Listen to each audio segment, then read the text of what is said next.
Broadway musical Book of Mormon is currently touring across America, and I'm joined now via Zoom by actor Sam McClellan, who plays Elder Price. Sam, how are you? I'm doing well. How are you? I'm good. Thanks for joining me. Hey, so just to start, tell me, for those that may be unfamiliar, the basic plot of what Book of Mormon is. Yeah, for sure. So the first thing people should understand is this is written by the creators of South Park.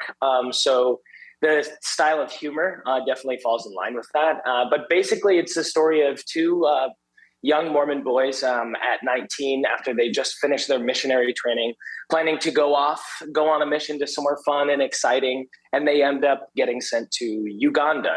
And just witnessing the disparity between their life experience up until that point and what the people in Uganda are experiencing, it turns their entire worldviews upside down, and everything they thought was true is suddenly different. And it's just about their misadventures, and it's incredibly fun and exciting. And I can't tell you too much more without spoiling some of the secrets. Yeah, absolutely. Now, here for Springfield, this is the Southwest Missouri premiere for Book of Mormon. So what is that, and like maybe the rest of your cast, what does that mean to you to be able to tour across America and play in these different towns and give people this show for the first time?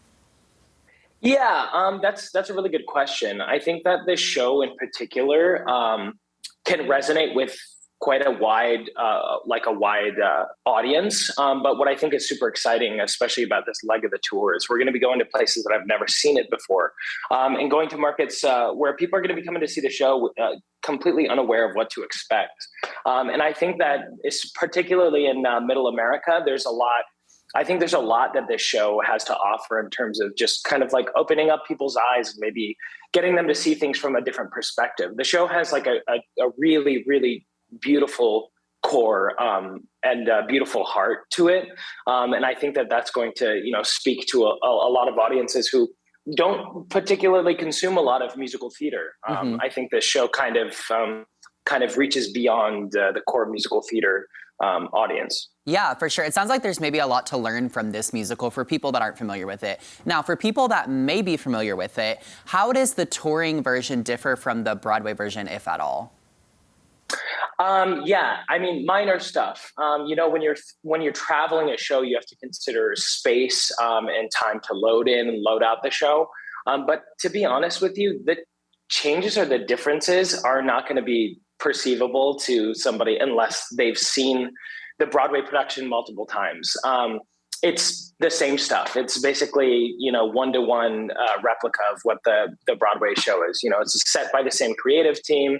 It's the same sets. It's the same costumes. It's the same everything. There's just certain things that are maybe built a tiny bit smaller on this side or whatever, just so it's easier to travel and faster to load in. But the show, it's the same thing. And I mean, the caliber of talent, not to pat myself on the back or anything, because I'm talking mostly about my coworkers, just a phenomenal cast of incredibly talented performers. Yeah, so the core of the show is still going to be the same and what people know and love. Now, tell me, I mentioned that you play Elder Price in this musical. So what has it been like playing that role? It's been super fun. It's been super exciting. Little known fact about me is that I actually grew up as a missionary. My parents were missionaries in Mexico, so I spent a large portion of my life living in Mexico as a missionary. So there's certain aspects of the story that I can relate to and resonate with me a lot. I think more than many other people could say the show does. So I've just been able to bring a certain level of like my own life experience to the role, which has been super fun and like super cool way to sort of explore that and just sort of kind of release some of that stuff within me that I hadn't thought about in years. Yeah, it's so cool hearing that personal connection you have towards the role that you're playing. Now tell me, what do you think makes this production of Book of Mormon one of the most popular Broadway shows of all time? Ooh, that's tough. It's tough to say, but I think what it comes down to is it just resonates with so many different people on so many different levels.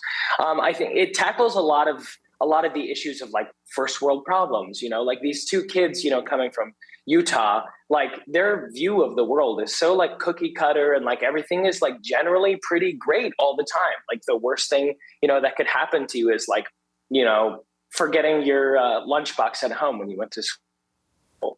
So taking these people who are very sheltered and have a very curated life and putting them into a world where there's famine and war and just obscenities all over the place. Mm-hmm. I think it forces the audiences to like look at their own lives in the mirror, right? And go, do I take my life for granted? Like, am I worried about or complaining about things that aren't that big of a deal when there's like actually very serious issues going on in the world? And how can I connect with that? Yeah. And I think what people realize from watching the show is like, you don't have to have an answer or a fix to everything in order to understand and empathize with people who are going through hard times. And I think, as the story progresses, you see these characters go from being completely offended and put off by what they're seeing to being understanding and willing and wanting to help. Mm-hmm. Yeah, that's amazing. All right, Sam, so thank you so much for joining me today. For all of our viewers, go check out Book of Mormon at Hammons Hall, October 4th through the 6th. Don't miss it.